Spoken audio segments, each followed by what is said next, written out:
Muy buenas tardes, bienvenidos a todos. Soy la doctora Andrea Fiavanes, soy Past President de la Sociedad Médica y la coordinadora de esta actividad que hacemos una vez al mes, hace ya 4 años, que son nuestros tutoriales de medicina interna. Pedro, ¿me puedes poner la primera diapo? La Sociedad Médica es una sociedad científica sin fines de lucro que tiene muchos años, fue fundada en 1859 por un grupo de alumnos que estaban muy interesados en no quedar a este lado del mundo lejos de la formación médica. Ellos increparon a sus profesores para que les ayudaran a hacer esta sociedad científica y ver una forma de seguir aprendiendo medicina. Y hemos seguido trabajando en esta sociedad por muchos años. Muchos personajes han sido parte de esta historia y de esta aventura. Como les comentaba, nuestra misión, nuestra más importante actividad es la educación médica y la desarrollamos a través de 4 pilares. Nuestros cursos de educación médica continua son cursos que ya tienen muchos años, muy buena fama porque son de muy buena calidad, con los mejores exponentes. Tenemos 3 cursos básicamente durante el año. El de medicina interna ambulatorio, básicamente para la gente que se desarrolla en el área de atención ambulatoria. Los cursos modulares, que son cursos en que vamos secuenciando las distintas subespecialidades y se profundiza en los temas. Y el curso más nuevo, que es el de medicina interna hospitalaria, que es un curso muy desafiante también para todos los que trabajamos en hospitales. Este curso lo dirige el doctor Carrillo, que va a estar con nosotros hoy día. Otra de nuestras actividades, pilares fundamentales, es la revista médica, la revista de habla hispana más antigua, que ha tenido un solo dueño, un solo jefe, que somos nosotros. Es una revista, es nuestro medio de publicación, es el medio de publicación en el que los invitamos a todos a participar. En los últimos años hemos hecho muchas mejoras en nuestra revista. A este minuto es digital. La velocidad de respuesta cuando envían trabajos para publicación ha ido mejorando ostensiblemente y tenemos un estupendo equipo de editores encabezado por el doctor Luis Michea. Y todos los años tenemos nuestra fiesta de la medicina interna, que es nuestro congreso. Recientemente, en septiembre, tuvimos nuestro congreso del año 24, con mucho éxito en Viña del Mar. Fue muy bueno empezar a movernos de Santiago. Y para el año 25 ya está programado, vean las páginas de la sociedad, pero hay que guardar la fecha. Vamos a hacerlo durante la primera, segunda semana de septiembre. Así que prepárense, preparen sus trabajos, prepárense para participar con nosotros. Eh, Nuestra sociedad está encantada de recibirlos como socios, de que participen en todas las actividades, de que sean voces cantantes en este desarrollo de la medicina interna. Y el último pilar es esta reunión clínica digital que tenemos nosotros desde hace 4 años. Partimos en tiempo de pandemia, en que estábamos todos muy angustiados, con mucho trabajo, pero a la vez con ganas siempre de seguir aprendiendo, de discutir con especialistas, etcétera. Y empezamos a desarrollar estos tutoriales. Vamos secuenciando grupos de hospitales con sociedades científicas de una subespecialidad, pero la gracia de esta actividad a la que los invitamos, están todos los tutoriales de estos 4 años en nuestra página web, es que discutimos casos clínicos. Acá hacemos lo que los internistas nos gusta, que es ver un caso y ver, escuchar cómo logramos llegar a los diagnósticos. Así que hoy día vamos a presentar el último tutorial del año 24 y por supuesto elegimos un muy buen grupo para esta presentación. Nos gusta mucho presentar grupos de hospitales y especialmente un hospital de región. Así que hoy día tenemos el agrado de tener al grupo de medicina del Hospital Las Higueras de Talcahuano a cargo de su jefe de servicio, el doctor Hernán Carrillo. Así que, doctor Carrillo, la presentación es suya. Encantada y muchas gracias. No, muchísimas gracias, doctora Fiavane. La verdad es que nosotros estamos muy contentos de estar aquí en este último tutorial de medicina interna del año. Estamos muy contentos. Quiero aprovechar de mandar un saludo, por supuesto, a todo el servicio de medicina del Hospital Las Higueras, a sus 9 especialidades, así que aquí estamos tratando de representar lo que estamos haciendo. Y me acompaña en esta tarde estelar, primero un colega, profesor mío de neurología, un mentor del razonamiento clínico y a esta altura un gran amigo, el doctor Freddy Constanzo, jefe de servicio de neurología del Hospital Las Higueras y además prominente neurólogo chileno. Doctor Constanzo, bienvenido. Muchas gracias, muchas gracias. Y por supuesto, la persona que va a ser protagónica hoy día, ella es la doctora Claudia Gutiérrez, que ha preparado, aparte de haber preparado un excelente árbol de Navidad, porque es diciembre y eso no podía faltar, ha preparado un excelente caso. La doctora Gutiérrez es residente de tercer año de nuestro programa de medicina interna de la Universidad de Concepción con sede en el Hospital Las Higueras, así que estamos muy orgulloso de que la doctora Gutiérrez esté representando también el esfuerzo que hacen todos nuestros becados día a día por hacer una medicina interna de excelencia. Doctora Gutiérrez, bienvenida. Muchas gracias, doctor Carrillo. Esperamos que toda la audiencia disfrute el caso que hemos preparado, que le saquemos el máximo provecho posible. Voy a... Fantástico. Así que, doctora Fiavane, quedamos a su disposición. Comencemos la presentación. Doctora Gutiérrez, preséntese. Gracias. Denme un segundo. Voy a proceder a compartir la presentación.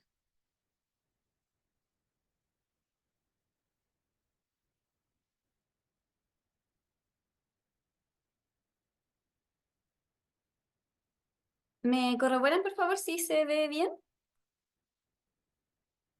Tienes que ponerla ahí en modo de Ahí presentación. sí, Sí, Ahí ahí. está. fantásticamente. Ya, perfecto. Está un pequeño retraso.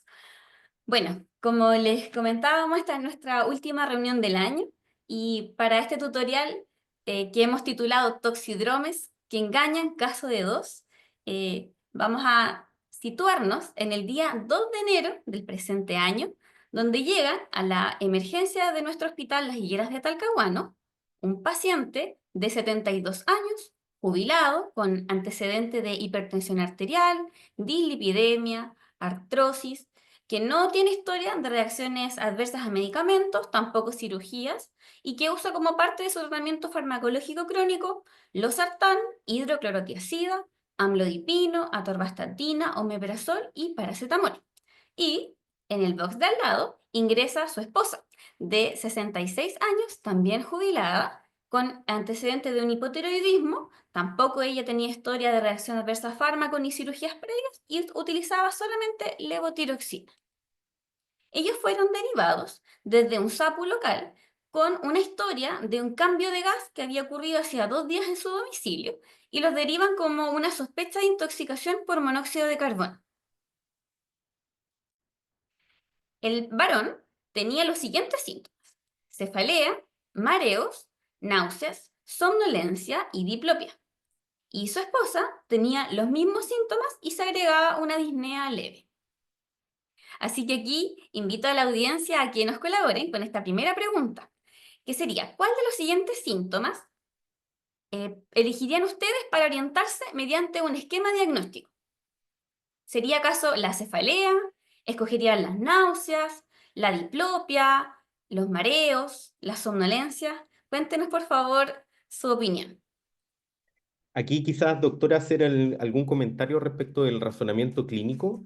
Acordarse que el proceso diagnóstico en la práctica es como un laberinto. Cualquier puerta de entrada pudiese llevarnos a la respuesta final. Lo que tienden a hacer los expertos es que seleccionan de manera más rápida y eficaz cuál es la puerta de entrada que los lleva más rápido a la respuesta final, es decir, a la entidad nosológica. Eh, Uno pudiese partir tomando un síntoma, uno pudiese partir, si se siente seguro, abordando un síndrome, y de ahí entonces hacer un buen esquema diagnóstico siempre es una herramienta útil porque uno puede ir dilucidando las pasos siguientes a seguir y cuál es el guión de enfermedad que tiene el paciente. Yo creo que por ahí estamos con la votación. Perfecto, entonces nuestra audiencia piensa, en su mayoría, en un 46%, que sería la diplopia el síntoma escogido. Un 30% piensa que sería la somnolencia, un 20% piensa que sería la cefalea y un 2% piensa que serían las náuseas y los mareos. Y bueno, estamos listos con esta pregunta. Denme un segundo para continuar. Entonces, en este pool de síntomas, nuestro equipo también pensó que la diplopia sería el síntoma que nos permitiría llegar de una forma más acotada al diagnóstico etiológico. Y para recordar brevemente aspectos importantes de la neuroanatomía que vamos a aplicar en este caso clínico, me gustaría pedir al doctor Freddy Constanzo que nos hiciera un breve repaso anatómico del control de la mirada y todos estos puntos anatómicos importantes para el análisis posterior. Doctor. Muy bien. Bueno, efectivamente, como dijo el doctor Carrillo, todos los síntomas que se presentaban ahí, si uno lo analiza por separado, puede llegar a la respuesta, ¿eh? Pero es que eventualmente se va a demorar más si usted toma alguno u otro. Eh, Uno lo que tiene que aprender es intentar de focalizar dentro del sistema nervioso central o periférico el sitio lesional que sea eventualmente dos enfermedades por separado en la pareja o eventualmente una sola enfermedad que explique ambos síntomas. Entonces, por eso elegimos nosotros la diplopia, porque la diplopia tiene una vía bien clara. Una opción, si uno se va a la izquierda, es que el control de la mirada puede ser un control supranuclear de la mirada. Ahí el que está dibujado es el lóbulo frontal derecho, y uno tiene una vía que llega hasta el tegmento pontino izquierdo, en un lugar especial que se llama PPRF o sustancia regular para mediana puntina, que controla la mirada horizontal, en este caso a la izquierda, es decir, el lóbulo frontal derecho controla la mirada horizontal a la izquierda. También existe un control de la mirada vertical que está en el mesencéfalo, pero eso en general uno lo tiende a ver solamente cuando hay lesiones mesencefálicas. Eso es una opción. También existe un control de la supranuclear de la mirada occipital, que se refiere a la mirada convergente, al seguimiento lento de un objeto en movimiento o cuando uno está fijando, ejemplo como cuando uno fija en una lectura. Esa es una opción. La otra opción es que la persona tenga un conflicto de los núcleos motores de los nervios craneanos que llevan la movilidad a los ojos. Y uno parte de arriba hacia abajo. En el mesencéfalo, el primer nervio es el nervio tercero o nervio oculomotor, que está en la parte más posterior del tegmento mesencefálico. Y la otra opción es que se va un poco más abajo del mesencéfalo y está entre la unión entre el mesencéfalo y el puente, el núcleo del nervio trocal o cuarto nervio. Es el único nervio que sale por posterior y que sale cruzado. Y la otra es que a nivel del puente está el núcleo del sexto nervio o nervio abducen, que ahí uno para aprenderlo es que el nervio sexto o nervio abducen controla la mirada lateral de un ojo, es decir, el músculo recto lateral. El cuarto nervio controla la mirada que se refiere al músculo oblicuo superior. Y todo el resto de los músculos del ojo lo controla el tercer nervio. A eso nosotros llamamos control nuclear de la mirada. Pero también uno puede tener la enfermedad en todo el recorrido del nervio. Es decir, podría estar en todo el recorrido del tercer nervio, en todo el recorrido del cuarto nervio o en todo el recorrido del sexto nervio. A eso nosotros le llamamos control infranuclear de la mirada. Después viene la unión entre el nervio y el músculo. Entonces le llamamos a eso, si tiene alguna alteración de la unión neuromuscular. Y en la unión neuromuscular podría ser que tuviera un problema postsináptico o tuviera un problema presináptico. Y finalmente está los músculos. Eventualmente pueden ser los músculos los que estén fallando y llevar a diplopia. Y al final a la derecha existen en los nervios para poder tener una mirada conjugada una comunicación entre los distintos nervios craneanos motores. Entonces a eso se le llama la comunicación internuclear. La comunicación más famosa es el fascículo longitudinal medial, que como ven ahí está dibujado el fascículo longitudinal medial de la derecha. Entonces, ¿qué realiza este fascículo longitudinal medial? Comunica el sexto nervio izquierdo, que hace mirar a la izquierda, con el subnúcleo del recto medial del tercer nervio del lado derecho. Entonces, por eso es que controla la mirada horizontal. Y finalmente, lo único último que uno debe saber es que para que una persona tenga diplopia, necesariamente pasa o porque tiene un problema nuclear, infranuclear, de la unión muscular o de los músculos o del fascículo longitudinal medial.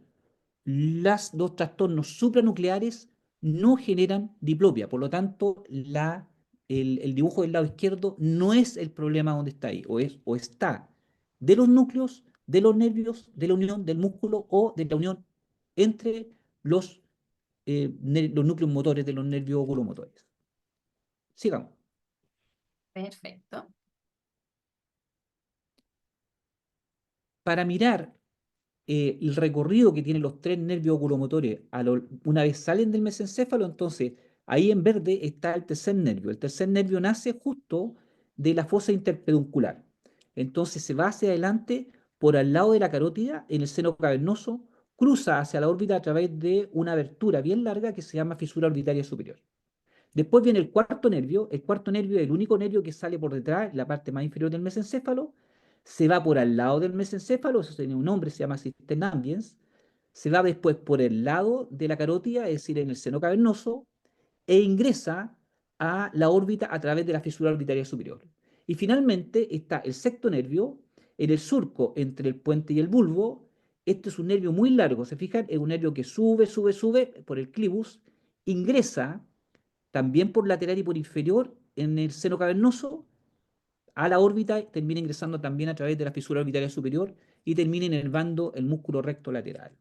Entonces, eso es un buen recuerdo para decir, en algún lugar de eso debe estar la diplopia, ahí debe estar la lesión y eventualmente en ambos, a no ser que sea una enfermedad distinta en ambas parejas. Siga.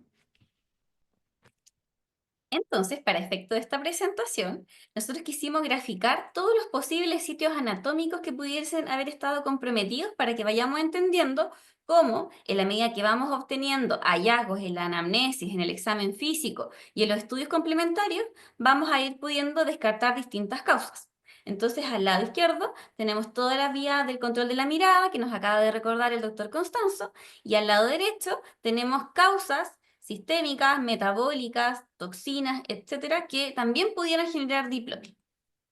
Entonces, nuestros pacientes ingresaron con los siguientes signos vitales. El varón tenía una presión arterial de 176,93 milímetros de mercurio, estaba normocárdico, saturando de forma adecuada con fluido ambiental y afebril. Y su esposa tenía una presión de 174,58, tenía una frecuencia cardíaca de 60 latidos por minuto, saturaba 95% ambiental y también se encontraba afebril. En relación al examen físico que estaba descrito en la atención de urgencia, ambos estaban algo somnolientos, se encontraban orientados, no evidenciaban una alteración de la perfusión clínica, esto evidenciado en el tiempo de higiene capilar, se encontraban eumneicos y ambos tenían diplopia.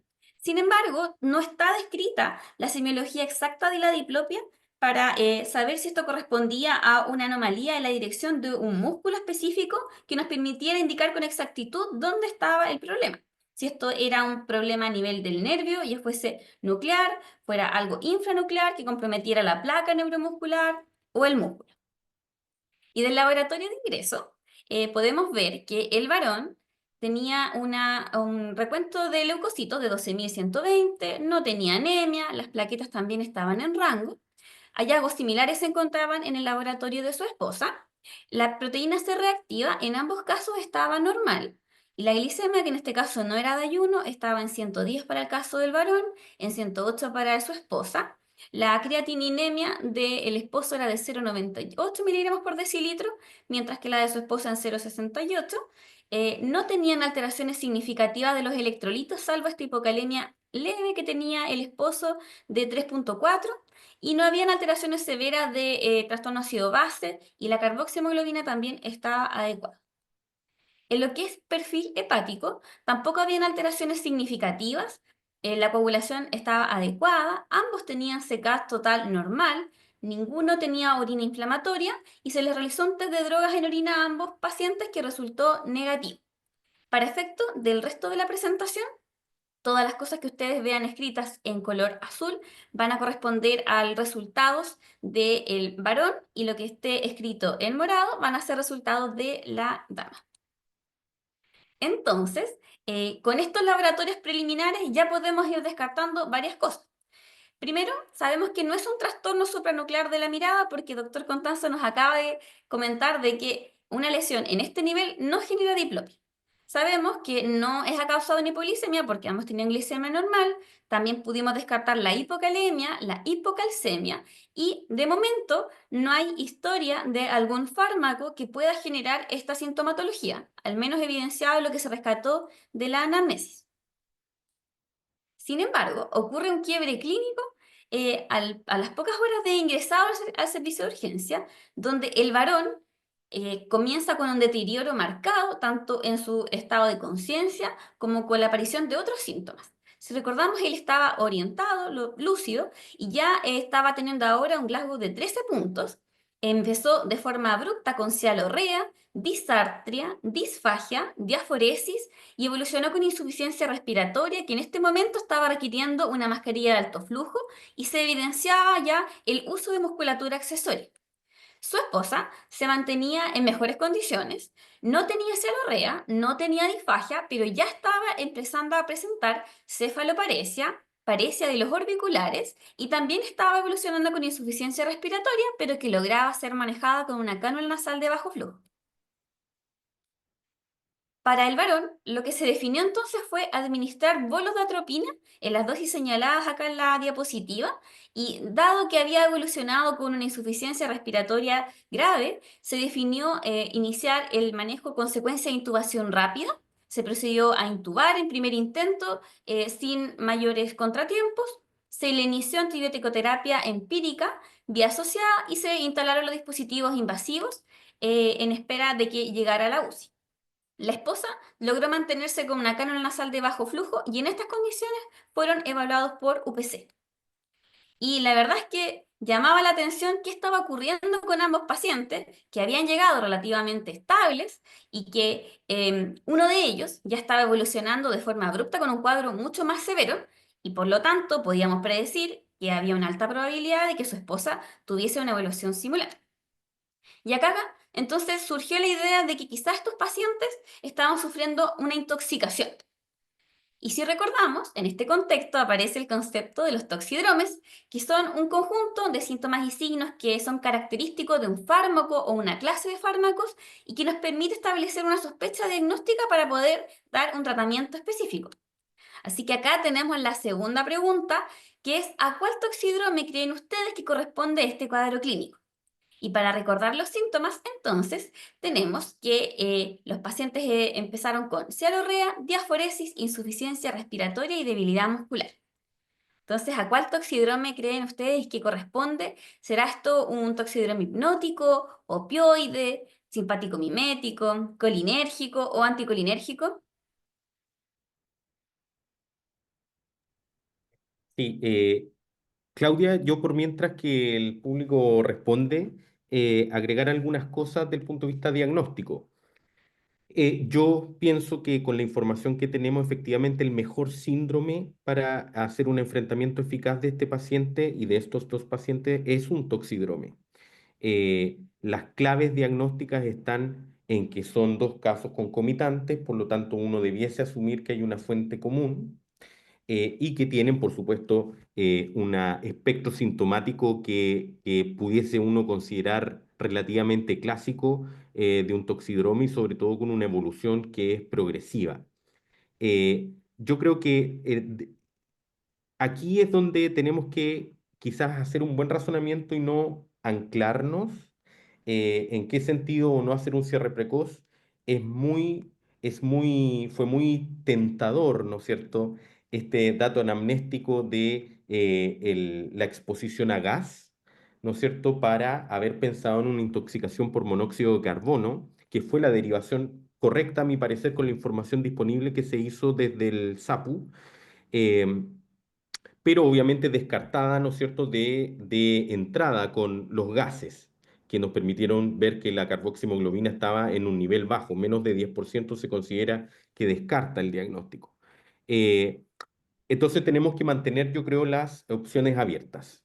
Es importante no anclarse y no hacer cierre precoz con este caso que parece que va evolucionando hacia un lugar que todavía nos tiene dudoso, pero sí hay un enfrentamiento de toxidrome que podemos hacer con plena certeza y yo creo que es correcta la decisión terapéutica inicial de los colegas que estabilizaron al paciente de usar bolos de atropina y de iniciar terapia antibiótica porque, dada la gravedad del caso, el umbral terapéutico para ciertas terapias empíricas que pueden salvar la vida en condiciones de shock o amenaza grave de disfunción orgánica aguda severa está autorizado y tú puedes en las siguientes horas, mediante evolución del diagnóstico, retirar esas medidas rápidamente si no corresponde. Exactamente, doctor. Vamos a ver entonces la tendencia de las respuestas. Mire, tenemos entonces que la mayoría de los colegas piensa que esto se trata de un síndrome colinérgico, con un 55% de las preferencias, un 35% piensa que esto es un síndrome anticolinérgico y un 4% piensa que pudiera ser opioides y un 7% que es simpático mimético. Entonces, efectivamente, todo impresionaba que esto estábamos en el contexto de un cuadro de síndrome colinérgico. Deme un segundo. Y para recordar, el síndrome colinérgico incluye todos estos síntomas que están graficados en la imagen que ustedes pueden ver. Incluye confusión, temblor, agitación, convulsiones, diaforesis, cialorrea, vómitos, broncoespasmo con broncorrea e insuficiencia respiratoria, epífora, miosis, bradicardia, hipotensión, diarrea, dolor abdominal, incontinencia urinaria, fasciculaciones y debilidad muscular. Y de todo este listado, lo que hemos recopilado de momento es que todos estos 4 hallazgos eran los que tenía nuestro paciente que evolucionó de peor manera. Sin embargo, como mencionaba el doctor Carrillo, es importante que nos situemos que esto está en un contexto de urgencia, en un paciente que evolucionó rápidamente con un deterioro clínico. Entonces, sabemos que cuando estamos cortos de tiempo y con un paciente que se está comprometiendo, muchas veces nuestro examen físico puede no ser tan exhaustivo y varios de estos hallazgos pudiéramos no haberlos buscado de forma dirigida, entendiendo la precocidad con la que deberíamos actuar. Así, se reinterrogó a la familia y se rescató el antecedente de que se había fumigado de forma reciente una vivienda que estaba localizada en la comuna de Yungay, que era una casa como de veraneo en una zona rural de la comuna y que no había sido ventilada. Ambos pacientes habían iniciado con los síntomas en la misma temporalidad, por lo tanto, se interpretó este cuadro como una potencial intoxicación por órganos fosforados. Así, ellos ingresaron en la noche del día de la consulta a la unidad de paciente crítico de nuestro hospital, donde se logró establecer con algo más de detalle la cronología de los eventos. Entonces, el 21 de diciembre había sido fumigada esta casa de Yungay y tanto el esposo como la esposa llegaron a la vivienda el día 24 de diciembre y se mantuvieron allí hasta el día 26. El día 2 de enero, ellos comenzaron con estos síntomas y decidieron en la tarde de la jornada consultar en un servicio de urgencia. Y sabemos ya que el día 3 de enero el paciente varón requirió manejo avanzado de la vía aérea siendo intubado y su esposa fue trasladada también a la UCI para observación y ver que no evolucionara de una forma tan severa como su esposo. Se le solicitó entonces estudios complementarios con TAC de cerebro y tórax sin contraste. Se le solicitó estudio microbiológico que incluyó leptospira llanta por esta historia y antecedente de que esta vivienda estaba en un sitio rural. Se iniciaron los antibióticos empíricos por la sospecha de aspiración y para el caso del varón se planteó ampliar la búsqueda de otras etiologías del síndrome colinérgico y se solicitó la evaluación por el equipo de nefrología para iniciar una diálisis de urgencia con terapia absortiva en esta sospecha fundada de intoxicación por órganos fosforados. Y para el caso de la esposa, que afortunadamente todavía estaba en mejores condiciones, se planificó entonces vigilar si es que progresaba su insuficiencia respiratoria. Sin embargo, algo obligó a detener esta diálisis de urgencia que se había planificado de forma inicial, y es que se logró el contacto telefónico con la persona que había fumigado esta casa de Yungay.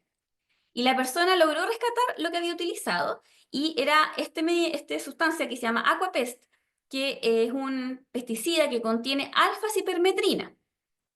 Se procedió entonces a llamar a CITUC para saber si esto se trataba de un órgano fosforado o no, y nos dijeron que no correspondía a un órgano fosforado. Entonces, nuevamente surge esta interrogante de qué le está pasando a esta pareja de esposos que están evolucionando de manera tan grave. Se rescatan resultados de los estudios que se solicitaron al ingreso. El TAC de cerebro de ambos pacientes no evidenciaba lesiones agudas.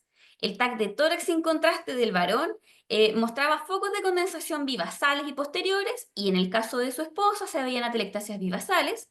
Se recepcionó el resultado del antígeno urinario de leptospira que estaba negativo.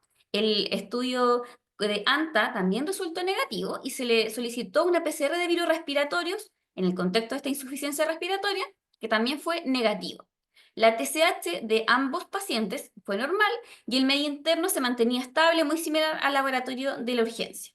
Se planificó entonces realizar una punción lumbar para ampliar este estudio. Les dejo acá las imágenes del TAC de tórax del varón, que como podemos ver tiene estas condensaciones que se informaron posteriores y bivasales, y este es el escáner de su esposa, que muestra hallazgos bastante similares.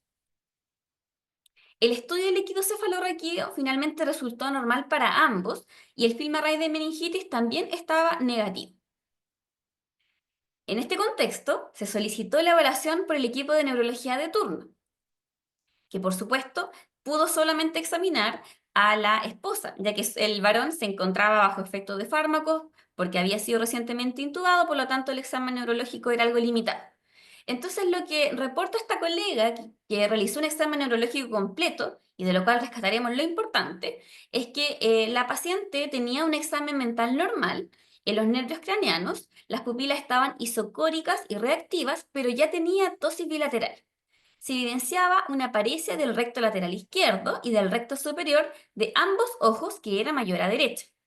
Había también una pobre activación facial que era simétrica, ya estaba comenzando con voz nasal y tenía una discreta taquipnea que no se asociaba a respiración paradójica, y se agregaba a esto una cefaloparesia M3 de los flexores del cuello. Así que, doctor Constanzo, le cedo un poco la palabra para que nos vaya explicando cómo es que podemos ir descartando algunos sitios anatómicos de esta vía de control de la mirada con el examen neurológico que acabamos de leer. Muy bien. Ponga la diapositiva anterior, por favor. Es para traducir la lectura del examen neurológico. El examen mental normal significa que tiene todas las áreas corticales normales. Significa lóbulo frontal, lóbulo temporal, lóbulo parietal, ¿de acuerdo? Y también que sigue órdenes, ¿de acuerdo? Entonces, por lo tanto, no tiene un conflicto a nivel de corteza. Y la otra cosa es que está despierta, por lo tanto, no tiene un trastorno de la sustancia reticular activante. Eso significa que todas las conexiones neuronales que están en el tegmento del bulbo, en el tegmento del puente y que llegan incluso hasta los núcleos intralaminares del tálamo están normales. Entonces, poco probable que la enfermedad se sitúe a nivel de los núcleos de los nervios craneanos. ¿Por qué? Porque si se situara a nivel de los núcleos, probablemente tendría algún fallo en la sustancia reticular activante. Y eso significaría que estaría con algún grado de compromiso de conciencia. Y después uno, al analizar los nervios craneanos, solo se está demostrando un trastorno motor. No hay un trastorno de la sensorialidad, es decir, no hay un trastorno de la audición, no hay un trastorno de la visión. La doctora no dijo que había un trastorno, una hemianopsia, una cuadrantopsia, así que no hay un trastorno sensorial ni sensitivo. Tampoco en el quinto nervio hay trastorno sensitivo, así que lo positivo sería que no le encontró nada en las pupilas, que hay una tosis bilateral, la tosis por tercer nervio, que hay una paresia de recto izquierdo, ese significa el sexto nervio izquierdo, que hay una paresia del recto superior de ambos, es decir, tercero bilateral, que hay una pobre activación facial, eso significa que hay un trastorno motor del nervio facial bilateral, que hay una voz nasal, por lo tanto hay un trastorno del noveno y el décimo nervio, que hay una discreta taquipnea sin respiración paradójica. Es decir, ahí uno podría decir, eventualmente hay una disfunción, me refiero de una disnea, pero neurogénica, debido a que hay una cefaloparesia M3 de los flexores del cuello. ¿Por qué es importante pensar que la taquipnea es neurogénica? Porque la cefaloparesia M3 significa que no puede flectar ni extender muy fuerte la cabeza. Y resulta que los metámeros que flectan y extienden la cabeza son el metámero 3, el 4 y el 5, que son los mismos metámeros donde nace el nervio frénico. Entonces, probablemente ella lo que tiene es una disfunción inicial del diafragma. la mnemotecnia que nosotros utilizamos se llama 3, 4, 5 keep you alive, ¿de acuerdo? Entonces por eso uno dice, oye, si tiene una paresia de la cabeza, entonces probablemente tiene esos metámeros enfermos. Así que ahora sigamos a la otra. Por lo tanto, sería, es poco probable que tenga el núcleo del tercero, del cuarto y del sexto enfermo. Entonces, necesariamente es infranuclear la enfermedad. Entonces, falta ahora determinar si es infranuclear en el nervio o en la unión muscular. Es poco probable que sea el músculo, porque no puede pasar uno de una falla muscular de los músculos oculomotores, algunos músculos, a una falla de los músculos extensores o flexores de la cabeza y a una falla en la respiración. No, lo más probable es que sea en la unión neuromuscular. Entonces, a eso le llamamos nosotros un síndrome miasténico. Entonces, ahora uno podría decir, si la unión neuromuscular, ¿cuál será la enfermedad en dos personas? ¿Será que a ambos es un trastorno que es un trastorno postsináptico, es decir, una miastenia gravis aguda en ambos, es decir, una crisis miasténica en ambos? Poco probable, ¿cierto? Entonces, probablemente es presináptico. En presináptico existen dos enfermedades que son las más famosas. Una es que sea un Ehlers-Danlos, que es un síndrome paraneoplásico, así que no puede ser para los dos. Y la otra opción es que sea un botulismo. ¿Por qué el botulismo? Porque el botulismo es así, es decir, se pueden dar en dos o tres personas, es cefalocaudal, empieza principalmente a nivel de los ojos y después se extiende a la boca y después se extiende a la respiración y después se extiende al resto del cuerpo, así que calza muy bien. Y la otra posibilidad es que fueran fármacos, pero resulta que insistimos, todos los médicos que lo vieron insistieron en fármacos que pudieran ser parecidos y no. Y uno dice, ¿qué fármaco podría ser? Ustedes conocen, es un síndrome miasténico famoso que se ve después del manejo de una eclampsia, que es personas que hacen un síndrome miasténico por sulfato de magnesio en dosis elevadas, ¿de acuerdo? Así que cuando quieran ver cómo es el síndrome miasténico por fármaco, examinen a una mujer que ha tenido altas dosis de sulfato de magnesio. Existe algunos otros tóxicos que ahí los pusimos nosotros, pero que son raros. La saxitoxina es de la marea roja. Ellos no han consumido moluscos, ¿de acuerdo? La ciguatoxina es una toxina que está en Centroamérica, es un pez que se llama ciguatera, ¿de acuerdo? La picadura podría ser, ¿ah? La picadura es principalmente en niños, pero en ellos no, la casa digamos, ellos no tenían riego para que hubieran sido picados, ¿de acuerdo? Y además se buscó en la piel y no se encontró nada, ¿de acuerdo? Y la otra opción, que podría haber sido una variante Miller-Fisher, que la variante Miller-Fisher es una variante regional de Guillain-Barré, que da ataxia, da oftalmoplegia y da arreflexia. Pero resulta que la doctora no describió arreflexia y además que un Miller-Fisher familiar existe, pero existe el Miller-Fisher familiar en años diferentes en la misma familia, sobre todo está descrito en mellizos, ¿de acuerdo? Así que en la pareja no es melliza, ¿de acuerdo? Entonces, por lo tanto, no le va. Así que definitivamente tiene que ser un síndrome miasténico, probablemente un botulismo. Lesión del sistema nervioso central pudiera ser en uno y que en otro le esté dando otra cosa, pero eso es tan poco probable, nosotros lo hemos visto en parejas que hacen una enfermedad parecida, pero uno tiene un infarto cerebral y otro tiene una hemorragia, o ejemplo, una pareja que ambos tenían esclerosis lateral amiotrófica, una tremenda mala suerte, imagínense lo que significa eso, y también una pareja que él hizo un infarto cerebral y debido a eso ella hizo una crisis miasténica. Entonces, uno pudiera tener parejas que están tan afiatadas que hacen enfermedades similares, pero que el origen de la enfermedad es distinto. Así que, conclusión, nos parece que fuera un trastorno infranuclear de la unión neuromuscular en ambos. Por lo tanto, esto nos está indicando que la esposa va a hacer lo mismo en los días que vienen. Siga nomás, doctora. Perfecto, muchas gracias, doctor. Y tal como él nos acaba de relatar, la evaluación neurológica concluyó que teníamos que considerar que esto se trataba de una enfermedad neuromuscular. En este caso, la principal sospecha era un botulismo, dado el antecedente epidemiológico y esta parecia de nervios craneanos que era cefalocaudal con los síntomas gastrointestinales asociados, que como ya nos señaló el doctor Constanzo, era mucho menos probable una crisis miasténica y también era menos probable una variante de Guillain-Barré, por lo que la terapia con inmunoglobulina por ahora no estaba considerada. Sin embargo, para efectos de revisión de este caso y para que nos quede en nuestra memoria, quizás acá era un poco más sencillo el análisis porque eran dos pacientes que se presentaban con una clínica simultánea. Pero si esto hubiera sido el cuadro de solo un paciente, estas otras etiologías sí tendríamos que haberlas considerado con un mayor peso.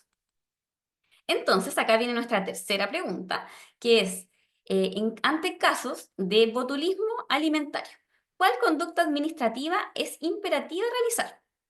Las opciones son entonces que tenemos que completar el formulario ENO de forma inmediata, que tenemos que completar este formulario de notificación obligatoria de forma diaria, o bien semanal, o finalmente que no requiere que completemos el formulario de enfermedad de notificación obligatoria. Oye, esta pregunta como que al mundo médico le genera como tirria, así como una pregunta administrativa. Eh, Los invito a conceptualizar nuestra práctica médica, incluyendo los procesos documentales que son fundamentales para que nuestros pacientes lleguen al resultado clínico que necesitan. La medicina no es solo el razonamiento clínico, no es solo un gran proceso diagnóstico o la complejidad terapéutica, es también documentar adecuadamente lo que hacemos y, por supuesto, hacer los formularios que corresponda en las situaciones que correspondan. Vamos con la tendencia de las respuestas, por favor. Perfecto. Entonces, la mayoría de los colegas piensa que esta es una enfermedad de notificación obligatoria inmediata. Un 14% piensa que se notifica de forma diaria, un 4% piensa que es semanal y un 2% piensa que no requiere un formulario ENO. Entonces, denme un segundo. Efectivamente, esto requiere que completemos como médicos el formulario de enfermedad de notificación obligatoria de forma inmediata. Y acá viene la siguiente pregunta. ¿En qué etapa del proceso diagnóstico tenemos que completar este formulario? Entonces, las opciones son que debemos completarlo en la sospecha diagnóstica o que debemos completarlo cuando tenemos una confirmación mediante la detección de la toxina botulínica, que debemos confirmarlo o emitirlo cuando está confirmado con electromiografía o bien con una neuroimagen.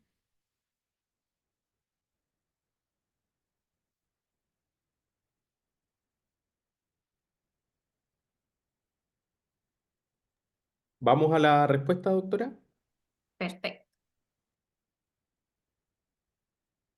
Un 77% de los participantes piensa que esto hay que notificarlo con la sospecha diagnóstica, un 21% piensa que debemos notificarlo cuando detectamos la toxina botulínica y un 2% piensa que se confirma con la electromiografía. Entonces, ya les vamos a comentar que esto se notifica con la sospecha diagnóstica. Y la última pregunta que tenemos para ustedes, ¿cuál o cuáles muestras están validadas para que realicemos el diagnóstico del botulismo alimentario? ¿Será útil la toma de muestra de suero? ¿Servirá la de deposiciones, contenido gástrico o todas? Dennos su opinión.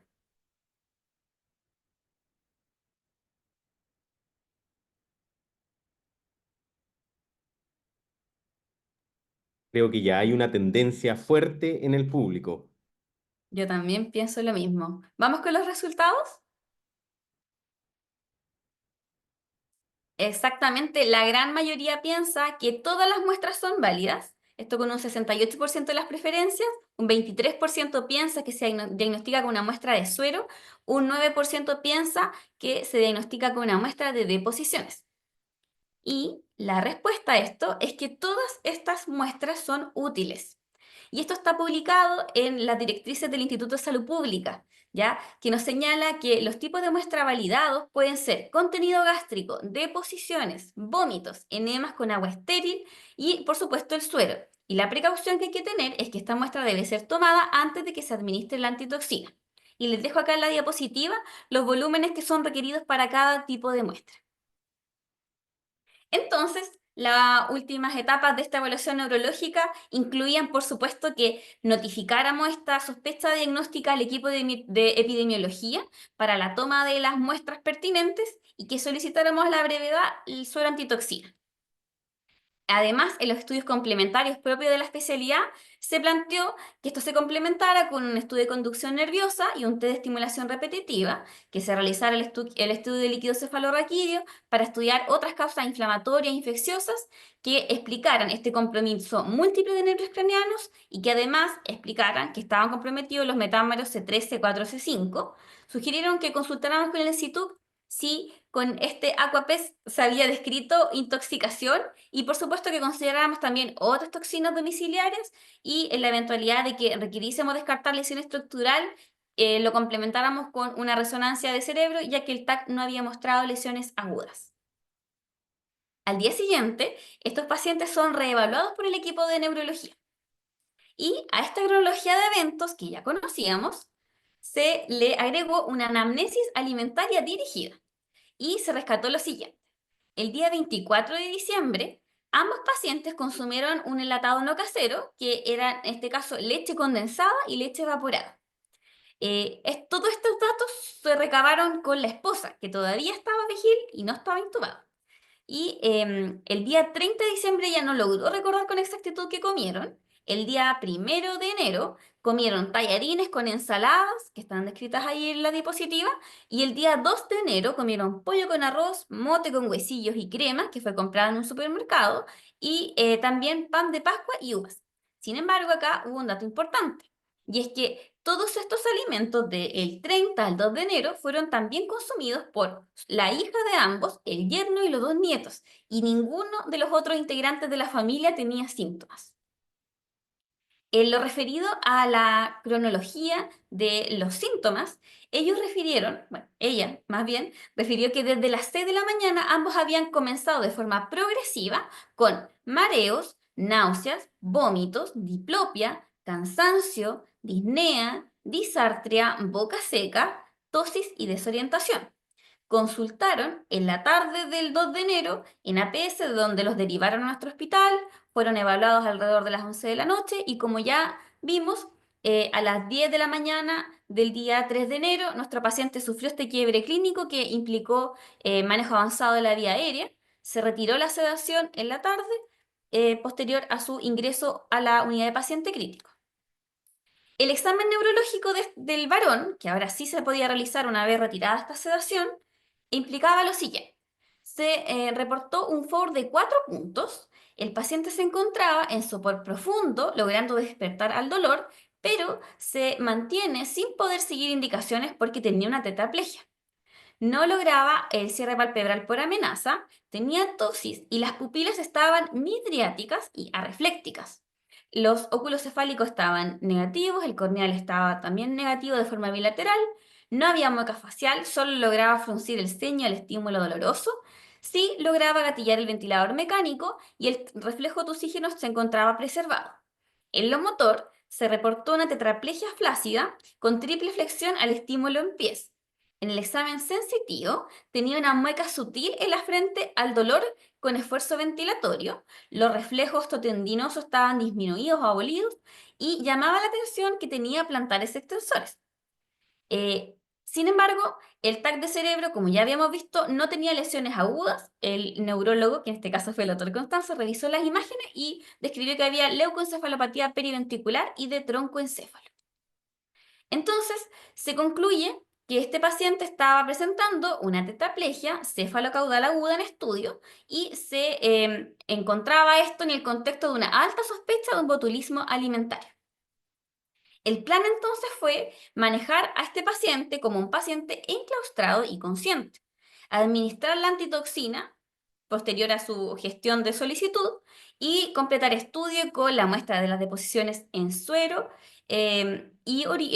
muestra de deposición en suero, perdón, para la toxina botulínica, más los estudios neurológicos de conducción nerviosa, test de estimulación repetitiva, la resonancia de protocolo stroke, y esto fue para el caso del varón porque tenía los plantares extensores y recordaba.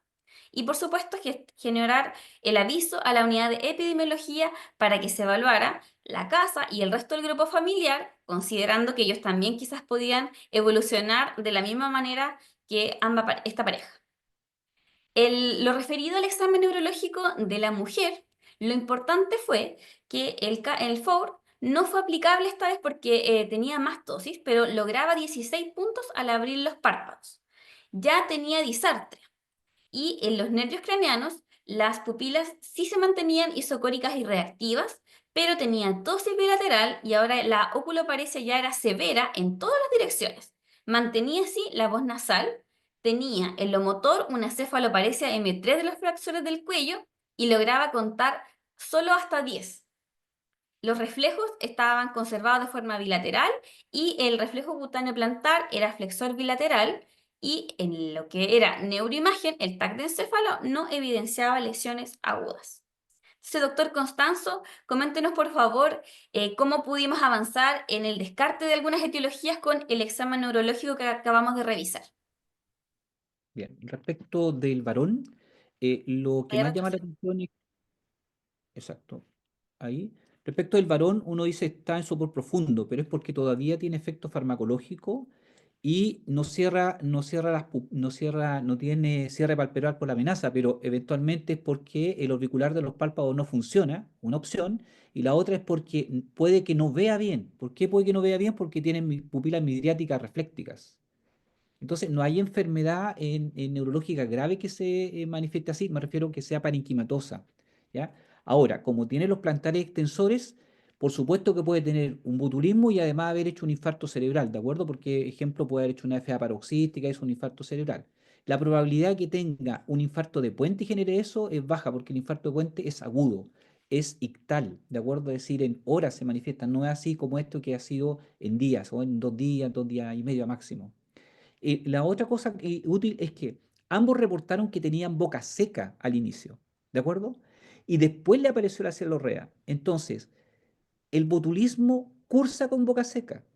¿Y por qué apareció celorrea? Porque después apareció la disfagia. Y al aparecer la disfagia, ellos tenían celorrea porque no podían tragar su saliva.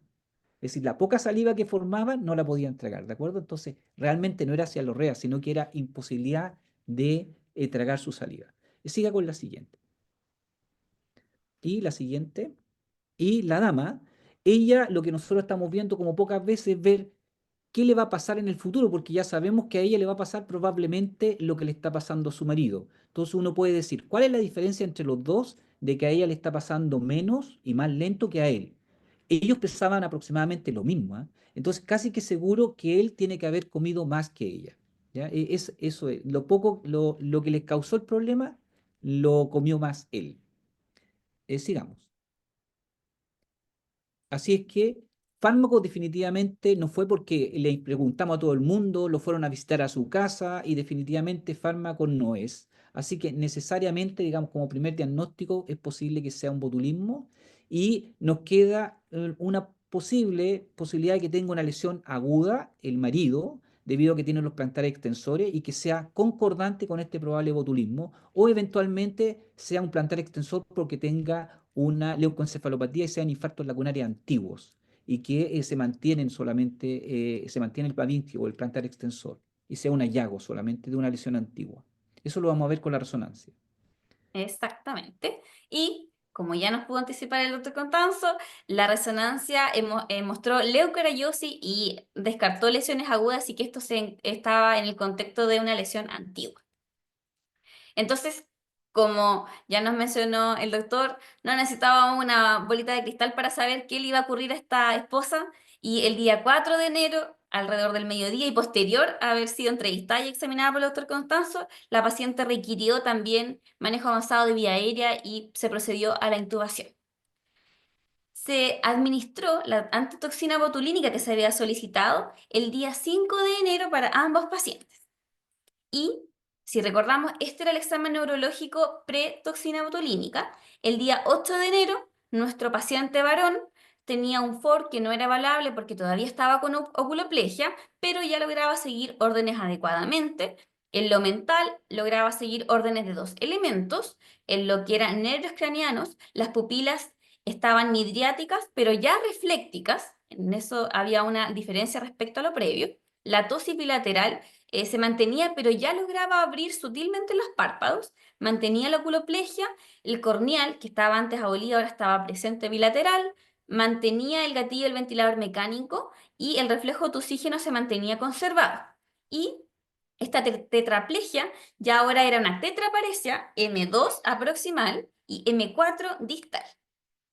Para el examen neurológico de la mujer, que les dejo acá el estudio o la signología que se reportó el día 4 de enero, ya posterior a la antitoxina, el día 8 tenía un score de 13 puntos, en lo mental lograba seguir órdenes de 2 elementos, lograba incluso escribir de forma adecuada, sus pupilas se mantenían isocóricas y reactivas, tenía ptosis bilateral, pero también lograba abrir sutilmente los párpados, tenía oculoparesia en todas las direcciones, que era mayor en la mirada conjugada inferior, y en lo motor no tenía déficit mayor de la potencia muscular, pero sí había impotencia funcional del hombro derecho que era por dolor, según se atribuyó. Y finalmente entonces la pieza faltante a este rompecabezas se recepciona el día 10 de enero, cuando nos llega el resultado positivo de la toxina de Clostridium botulinum para el esposo, y lo mismo ocurrió con el resultado de su esposa. Ambos pacientes requirieron traqueostomía de forma precoz en la estadía en UCI. El esposo, tras 89 días en UPC, 31 días en el servicio de neurología, logró ser derivado a hospitalización domiciliaria el día 3 de mayo para continuar todo su proceso de cuidado y rehabilitación. Y su esposa tuvo una estadía en UCI más breve, de 35 días, estuvo 50 días en el servicio de neurología y pudo ser derivado a hospitalización domiciliaria aproximadamente un mes antes que su esposo para continuar la rehabilitación. Estas son fotografías reales de los pacientes que le estamos presentando y que por supuesto contamos con su autorización para compartirlas con todos ustedes. Así que brevemente este caso de botulismo nos señala que esto es una enfermedad paralítica que es causada por las neurotoxinas sintetizadas por el Clostridium botulinum. Están descritos 7 tipos de toxina que están denominadas de la A a la G, pero en el humano la enfermedad está causada principalmente por la toxina A, B y la E. El espectro de enfermedad del botulismo abarca el botulismo en relación a heridas, el botulismo alimentario, el botulismo infantil y el iatrogénico en pacientes que utilizan toxina botulínica con fines médicos o cosméticos. Y la fisiopatología se explica porque la toxina botulínica se une a nivel de la membrana presináptica y bloquea la liberación de las vesículas que contienen la acetilcolina para que no puedan ser liberadas al espacio sináptico. Y como podemos ver acá en esta diapositiva, en el 1, la toxina botulínica libre es la que al ingresar mediante endocitosis a la neurona presináptica bloquea el complejo SNARE que se requiere para que estas vesículas de acetilcolina que están almacenadas puedan ser liberadas al espacio sináptico para generar la transmisión sináptica.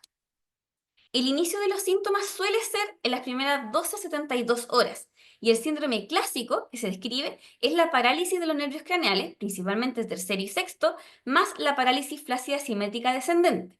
También está reportado síntomas menos comunes como boca seca, dispepsia, midriasis, constipación y retención urinaria. Varios de ellos los tenían nuestros pacientes.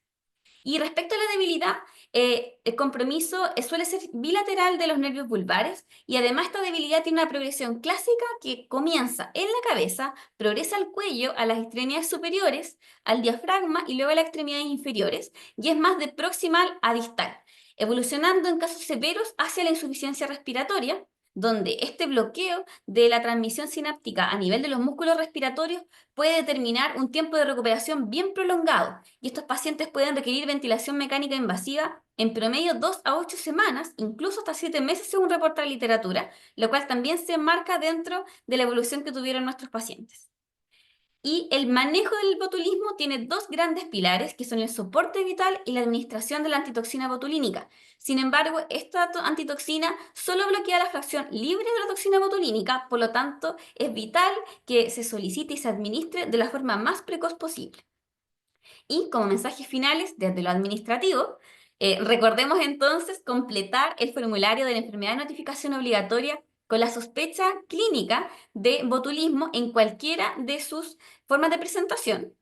Y además quisiéramos recordarles de que existe esta normativa publicada el año 2022 en relación a el manejo de stock farmacológico de urgencia, donde se nos señala que esto nace con una necesidad de contar con un arsenal mínimo de medicamentos no disponibles de forma habitual para actuar de manera oportuna en patologías de baja incidencia pero alta letalidad como el botulismo.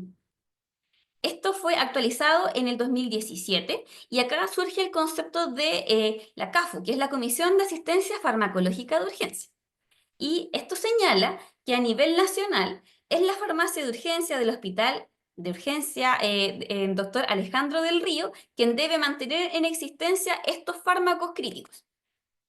El hospital, clínica o médico particular que requiere alguno de estos medicamentos debe emitir una receta extendida por el médico tratante a este centro nacional, que en este caso corresponde al hospital que acabo de señalar. El administrativo, esta receta tiene que contener los siguientes datos: nombre del paciente, número de fichas si está disponible, la prescripción, por supuesto, de lo que se está solicitando, nombre y firma del médico, tratante y responsable, y el nombre y la firma de la autoridad que avala la solicitud, que para efectos de horario hábil debiese ser el director del hospital público o de la clínica, y en horario no hábil el jefe de turno de la unidad de emergencia. Y esta receta hay que enviarla vía fax al Hospital Nacional o zonal para otros medicamentos. Este es el anexo que debió ser completado por el equipo de turno de nuestro hospital, ya que nosotros estamos en la región de Biobío. Entonces, esto fue lo que se completó.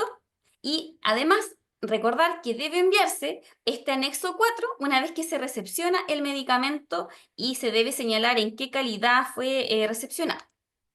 Y como mensaje final desde lo clínico, no olvidemos examinar las pupilas. Y a veces el tiempo apremia porque los pacientes están muy graves, pero esta era una clave semiológica en nuestro caso, porque nuestro paciente, si bien tenía un cuadro clínico que pudiera haber sido sugerente de un síndrome colinérgico, si recordamos, el síndrome colinérgico cuenta con miosis, y este paciente tuvo midriasis. Entonces eso ya nos hacía sospechar que realmente no era un síndrome colinérgico. Sin embargo, y como ya mencionaron los colegas, esto hay que interpretarlo que fue evaluado en un contexto de urgencia con un paciente grave.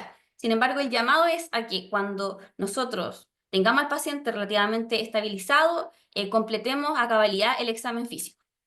Y para finalizar entonces, esta patología nos obliga, y como muchas otras, a realizar una anamnesis detallada, porque eso nos va a permitir llegar a diagnósticos sindromáticos adecuados, que van a implicar muchas veces el abordaje multidisciplinario, como en este caso, que implicó a urgenciólogos, intensivistas, neurólogos y todo el equipo de personal que participó en la rehabilitación de nuestros pacientes. Y así, como no todo es lupus en medicina interna, no toda parálisis flácida aguda es Guillain-Barré. Y muchas veces nos va a tocar pensar fuera de la caja, o, como en este caso, adentro de la lata. Muchas gracias. Muchas gracias, doctora. Felicitaciones. Precioso su caso en realidad. Muy, muy ilustrativo y muy interesante. Además, eh, para la frecuencia de esta patología, usted lo describió muy exhaustivamente y está muy bien, pero en realidad el diagnóstico fue rápido. O sea, en la secuencia de días, son pocos días en los que empezaron a aparecer datos que podían molestar un poco y que fueron orientando a buscar otra causa. Súper entretenido y súper formativo. Muy bien. El público, se me olvidó decir, por supuesto, que tiene que hacernos preguntas al equipo acá para que podamos aclarar dudas que tienen. Este caso en realidad es muy interesante, claro, es la pareja, uno piensa siempre en algo del lugar o de lo que ingieren o qué sé yo, porque dos personas, dos enfermedades suena complejo. Em, pero la frecuencia del botulismo es muy baja en Chile. Entonces, ese es como un gran punto a favor del equipo porque en realidad, si uno lo lee y mira lo que sale, lo que uno conoce y los botulismos que uno ha visto, que son pocos, son otros espectros. Estos enfermos estaban como medio fuera del esquema más clásico, yo diría, de esta enfermedad. Entonces, felicitaciones de nuevo. Doctor Carrillo. Sí, felicitaciones a la doctora Gutiérrez, Sí. tremenda presentación. Y dar algunas ideas desde la medicina interna. Primero, nosotros estamos alineados con terminar con la neurofobia. Así que mi primer mensaje es, colegas internistas, no se pongan ansiosos. Tenemos que meternos más en el análisis neurológico porque compartimos un espectro sindromático muy importante y muchas veces hay muchas claves. Los invito a seguir la campaña de educación médica gratuita que hay en Internet, sobre todo en Twitter, de terminar con la neurofobia. Van a encontrar ahí recursos muy, muy interesantes para médicos internistas. Lo segundo es que, sin duda, doctora Fiabane, este caso clínico nos pone con mucho orgullo porque yo creo que fue manejado efectivamente lo más óptimo posible en las condiciones dadas y efectivamente el diagnóstico demoró poco, pese a que es una situación altamente infrecuente. ¿Qué, desde el punto de vista del razonamiento clínico, qué aportes uno pudiese hacer? Lo primero es que para mejorar nuestro razonamiento clínico tenemos que hacer el análisis desmenuzado de los casos. No hay otra alternativa y es la estrategia académica más demostrada en la literatura. Lo segundo es que yo creo que tenemos que tener el convencimiento de que aun si esto fue rápido, cada vez podemos ser más rápidos. Y las claves aquí son las que tenemos que tomar. Quiero centrarme sobre un concepto que se llaman los modificadores semánticos. Yo creo que el paciente cuando llegó, efectivamente su mejor síndrome era un toxidrome. El colega del SAPU lo pudo identificar, puso algunos apellidos, ¿no es cierto?, que le parecieron que calzaba en un cuadro explicable, ¿no es cierto?, por intoxicación por monóxido de carbono. Recibido en el hospital, también nos pareció que era un toxidrome. El monóxido de carbono, ¿no es cierto?, tiene algunas pistas específicas clínicas, sobre todo, ojo ahí con la disrelación entre saturación y gasometría, pero eso quedó descartado con la carboxiemoglobina rápidamente. Y ojo ahí, pensamos que era un toxidrome colinérgico, ¿sí? Y ahí ya empezamos en una zona que es media gris. Y si la representación del problema al final fue un toxidrome colinérgico con diplopia, ahí necesariamente hay dos modificadores semánticos que tenemos que cruzar y en una búsqueda rápida uno puede llegar a diagnósticos diferenciales más precisos. Estoy hablando, por ejemplo, de intoxicación por órganos fosforados. Estoy hablando, por ejemplo, de intoxicación por hongos muscarínicos. Estoy hablando de intoxicación por fármacos. Todos ellos, cuando cursan con diplopia, la diplopia está dada por la severidad de la miosis. Pudiese haber en ese listado uno haber llegado también rápidamente a una intoxicación botulínica, porque en sus presentaciones iniciales uno pudiese tender a pensar que es un toxidrome colinérgico, lo cual es como antiintuitivo, porque en realidad lo que pasa, ¿no es cierto?, es que hay un toxidrome anticolinérgico en la práctica. Mm. Pero la diplopia pudo haber sido una clave importante de seguir profundizando ahí. Colinérgico más diplopia, eso nos pudo haber dado una respuesta rápida. Lo otro, la respuesta que hubo a atropina.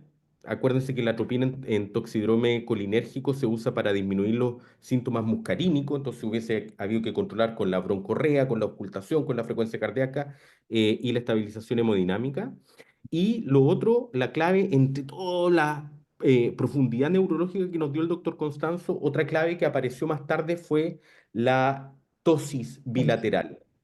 Entonces, si uno hubiese dicho toxidrome colinérgico más diplopia más tosis, uno pudiese haberle dado rápidamente más fuerza semántica a llegar también a la toxina botulina. Súper. Yo creo que una muy buena línea de razonamiento. El problema, doctor Carrillo, es que ¿de dónde sacamos la toxina botulínica? Porque es cierto, si uno escuchaba muy claramente la presentación de la doctora y la muy buena explicación del neurólogo, suena, y claro, si uno fija, como dice usted, la diplopia y los otros elementos, pero uno no lo piensa porque las veces que nosotros vemos, lo reportado en la literatura básicamente son niños y miel, es otro target, ¿cierto? Y es lo que muestran los americanos y todo, con una frecuencia muy superior a la que nosotros tenemos. Acá probablemente eso está bien controlado porque acá es una cosa rarísima, o sea, años sin casos. Entonces, cuesta, y cuando hemos visto casos ha sido siempre del otro setting, de las conservas caseras, de la posibilidad de tener, ¿cierto?, la toxina. Entonces, si bien la semiología nos invita, o sea, el desmenuzamiento clínico, uno se frena porque le cuesta entender dónde está. Eso es lo que yo supongo que también les pasó harto. Bueno, De todas maneras, y ahí quizás la opinión del doctor Constanzo es clave, pero yo diría que desde el punto de vista del razonamiento clínico, cuando uno se enfrenta a un escenario así, usted tiene toda la razón, y ahí estamos obligados a decir los no.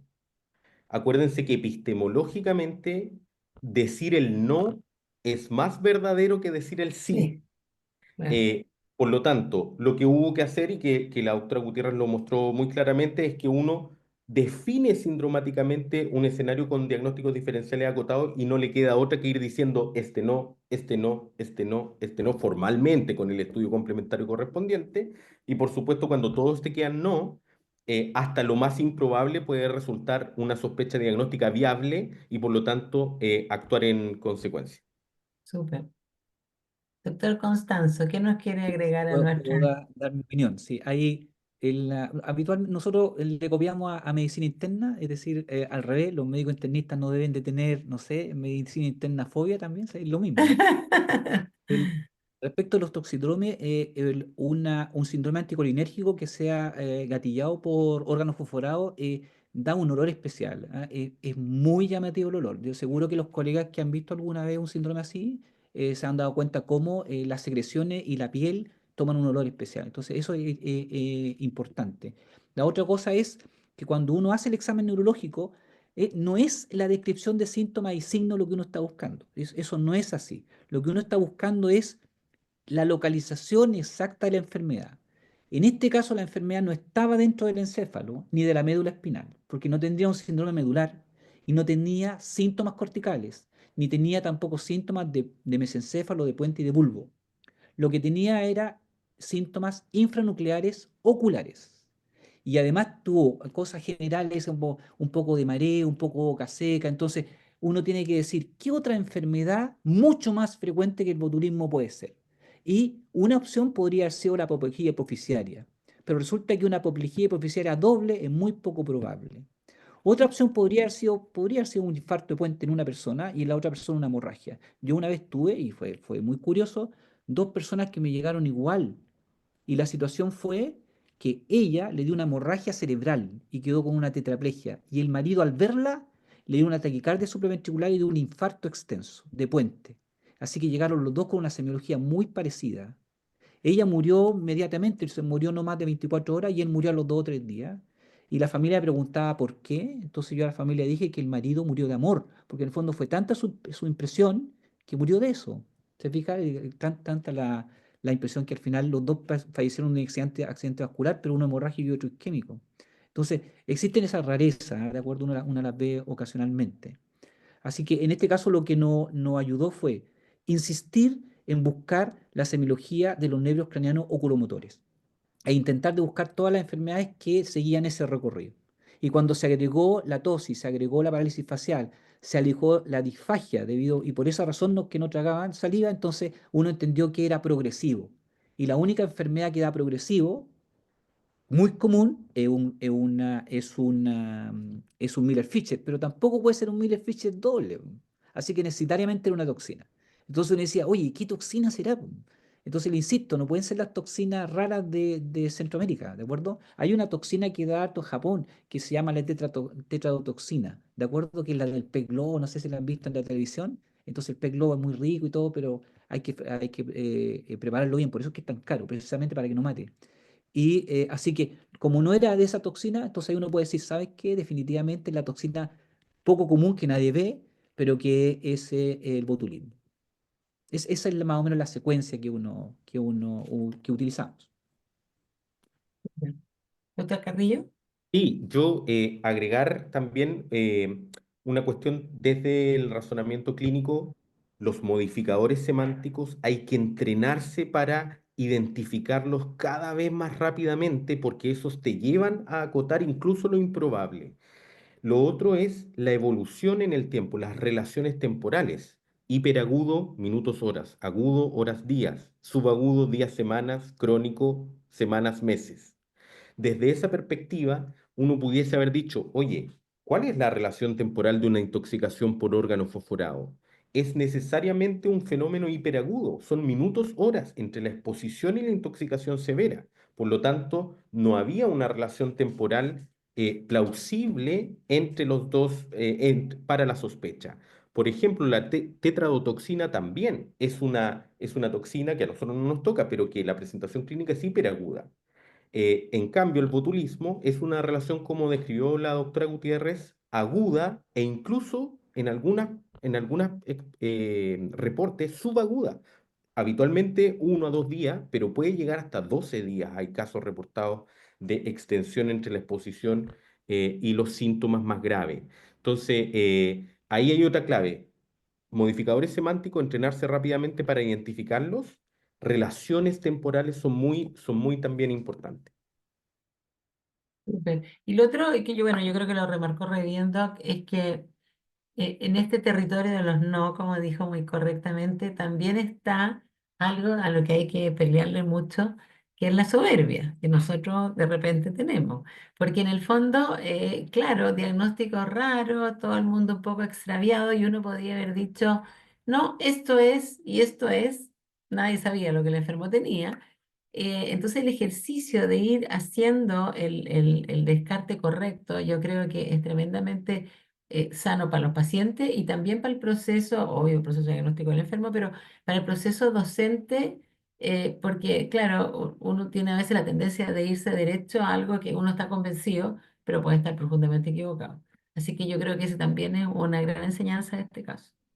Es un súper buen punto y aprovecho de contar que hace poco estuvimos con la visita del profesor Adam Rothman, que también tuvo la Sí, oportunidad de estar en el Congreso sí. chileno, y él nos contaba un poco los resultados anticipados de su publicación que salió ahora hace poco en el JAMA, donde él comparó ChatGPT versus un médico más ChatGPT versus el médico solo haciendo diagnóstico, y él nos contaba, oye, ChatGPT le ganó a el médico con inteligencia artificial y al médico solo, en contra de lo que pensábamos que era que lo que iba a pasar era que el médico más ChatGPT iban a Y ser así, mejores que ya. ChatGPT solo y que el médico solo. Y lo que pasó, una de las explicaciones, es justamente que los médicos tendieron a que cuando ChatGPT les decía algo que no iba en el sentido de su propio pensamiento, lo tendían a rechazar. Es decir, tenemos ese tropismo hacia un sesgo confirmatorio permanente. Justamente la verificación de los no, cuando llega a ser muy importante, es súper disciplinada. Muchas veces nosotros en nuestro equipo decimos, oye, a ver, seamos disciplinados, imprimamos todas las, por ejemplo, de UpToDate, todos los diferenciales posibles de este síndrome y vamos uno por uno ticando y descartando, porque es la única forma de incluso diagnosticar cuestiones improbables como esta también. Súper. Muy buen punto en realidad. Eh, no tenemos preguntas del público porque, no, aquí tenemos, perdón. Perdón. Acá, la doctora Dominga García, excelente caso, muchas gracias. Eh, mm,